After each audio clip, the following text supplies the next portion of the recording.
지금까지는 심리인지과학학부가 어떤 체계로 운영되는지, 그리고 앞으로 어떠한 인재상을 추구하며 학생들을 가르치는지에 대해서 알아보았는데요. 이번 시간에는 김재현 기자와 함께 심리인지과학학부에 대해 보다 자세한 설명을 들어보도록 하겠습니다. 지금 현장을 연결해 보겠습니다.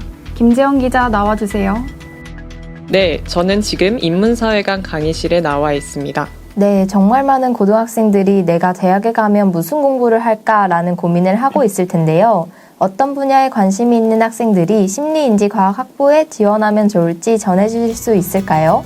네, 가장 먼저 심리인지과학학부는 기존의 교육심리학과가 가지고 있던 장점을 업그레이드하여 개편되기 때문에 교육, 심리, 임상상담 분야에 대한 보다 깊은 이해를 추구하는 고등학생들에게 적합합니다. 그리고 여러 심리학적인 배경을 상담과 임상 분야에 적용하고 싶어하는 학생들에게 심리인지과학학부는 큰 도움이 될 것입니다.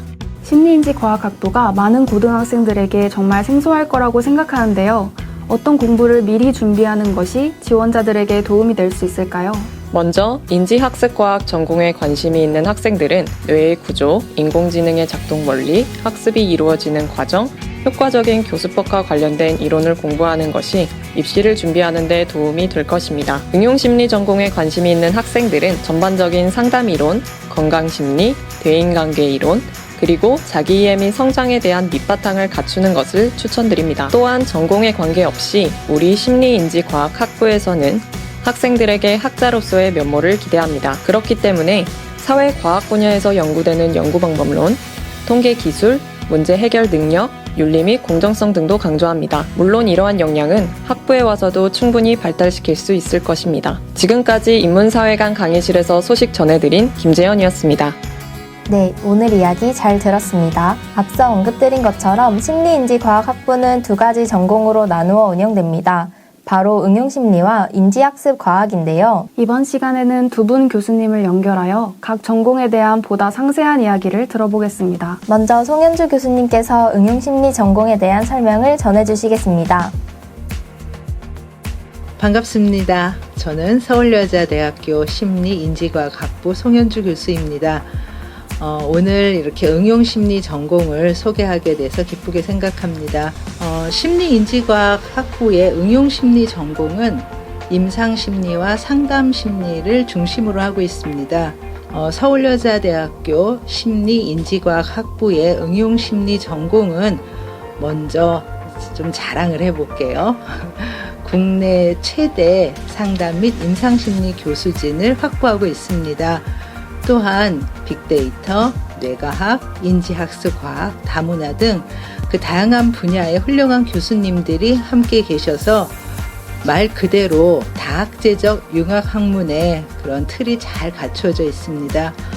응용심리 전공에서는 먼저 전통적인 임상심리, 상담심리와 관련된 심층적인 교육이 이루어집니다. 과목을 좀 얘기하자면은 임상심리, 상담심리, 집단상담, 심리검사, 이상심리, 또한 연구 방법론과 통계 등 임상 및 상담 관련 그 기본 과목들이 촘촘하게 커리큘럼에 배치되어 있습니다. 이와 더불어 최신 기술과학, 뇌과학과 빅데이터를 접목한 그런 첨단 디지털 심리 서비스를 개발하고 활용할 수 있는 능력을 길러줄 수 있는 다양한 과목들이 또한 개발되어 있습니다. 이를 통해서 응용심리 전공 학생들은 기술 기반 심리 서비스 역량을 쌓아서 현대 사회가 요구하는 심리 전문 인력으로 진출할 수 있는 확실한 토대를 마련할 수 있을 것입니다. 그러면 구체적으로 응용심리 전공을 해서 어떤 진로를 가질 수 있는지를 이야기해드리고자 합니다. 가장 대표적인 거는요, 먼저 대학원 진학을 될 수 있습니다. 그래서 임상 및 상담심리 전공으로 이제 대학원에 진학해서 이후에 임상심리 전문가, 상담심리 전문가로서 자기의 그런 전문성을 키워갈 수 있고요. 그 다음에 이제 대학원에 가지 않아도 또한 학부 졸업 후에 최근에 이런 디지털 기반 심리 서비스에 대한 욕구가 굉장히 많기 때문에 이런 인력을 원하는 그런 기업들이 있습니다. 또한 그 응용심리 전공을 통해 습득한 역량으로 인해서 일반 기업, 또한 정부기관 이런 곳에 취업도 가능하고 또한 응용심리 전공에서 쌓은 그런 첨단 노하우들을 바탕으로 여러분들이 창업을 할 수도 있습니다. 그렇다면은 우리 서울여자대학교 심리인지과학학부 응용심리 전공에서는 어떤 학생들을 원하느냐를 잠깐 말씀드리고자 합니다. 무엇보다도 인간에 대한 따뜻한 마음과 그다음 애정을 가진 학생을 원합니다. 그렇다고 해서 무조건 따뜻한 마음만 가졌다고 될 수는 없죠. 임상 및 상담 심리라는 학문에 대한 응용심리 학문에 대한 열정과 사랑을 갖고 있는 학생을 원하고요. 그리고 열정만 있어서는 안 되겠죠. 성실함과 도전의식, 또 어떤 경우엔 정말 무에서 유를 창조할 수 있는 이런 야성을 가진 도전적인 학생들을 원합니다. 더불어 작은 좌절에도 굴하지 않고 이런 좌절들을 토대로 더욱 큰 자기 성장을 이룰 수 있는 그런 잠재력이 있는 학생들을 원합니다. 마지막으로는 나 혼자만이 아닌 공동체를 위해서 노력할 수 있는 학생들을 원합니다. 이 소개가 여러분들한테 잘 전달되기를 바랍니다. 반가웠습니다. 그 다음으로 김평호 교수님께서 인지학습과학 전공에 대한 설명을 전해주시겠습니다.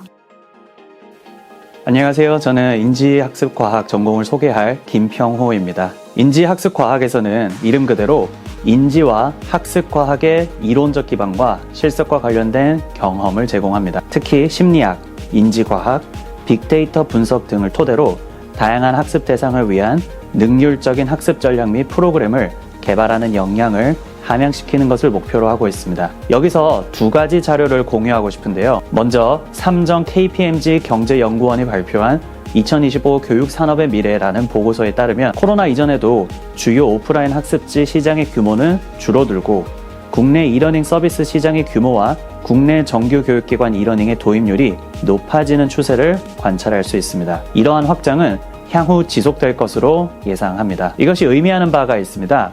바로 이러닝 시장에서 관련 역량을 가진 인력을 필요로 한다라는 점이죠. 즉 컨설턴트, 교수 설계자, 컨텐츠 개발자, 영상 제작자, 시스템 개발자, 과정 운영자 등 다양한 수요가 있습니다. 두 번째 자료인 SPRI 소프트웨어 정책연구소의 보고서에 따르면 앞으로 20대 및 30대 여성의 구성 비율이 높아질 것으로 전망되고 있습니다. 이는 졸업생들이 관련 시장으로 진출할 가능성이 높음을 시사합니다. 보시는 것처럼 20대와 30대에서 가장 높은 인력 부족률을 보이고 있기 때문에 향후 이러닝 관련 학부 교육을 받은 졸업생들이 해당 시장으로 진출할 가능성이 매우 높다고 볼 수 있겠습니다. 만약 여러분이 다음과 같은 질문을 놓고 해결 방안을 도출해내고 싶어 하는 학생이라면 인지학습과학 전공은 여러분에게 정말 매력적인 학문 분야가 될 것입니다. 첫째, 사람들은 어떤 사고 과정을 거치면서 새로운 내용을 배우고 저장하고 인출할까?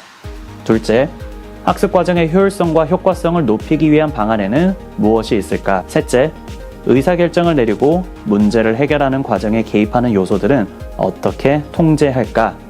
넷째, 인지심리학자들은 이 분야를 어떤 연구 방법을 가지고 탐구할까? 이와 같은 탐구 질문들을 가지고 인지학습과학 전공에서 함께 공부할 여러분을 기대하고 기다리고 있겠습니다. 네, 각 전공에 대한 상세한 설명을 전해주신 교수님들께 감사드립니다. 해당 내용이 심리인지과학학부 지원을 희망하는 학생들에게 필요했던 길라잡이가 되었기를 바랍니다. 1971년부터 지난 53년간 수많은 인재를 양성한 저희 교육심리학과가 2025년부터 심리인지과학학부로 개편된다는 내용과 관련한 여러 소식을 여러분께 오늘 전해드릴 수 있어서 기쁘게 생각합니다. 앞으로 저희 채널에서는 심리인지과학학부와 관련된 더 많은 영상과 콘텐츠를 가지고 여러분을 찾아갈 예정이니 많은 기대 바랍니다. 지금까지 심리인지과학학부 소개를 맡은 앵커 정하은, 앵커 이혜은이었습니다. 감사합니다.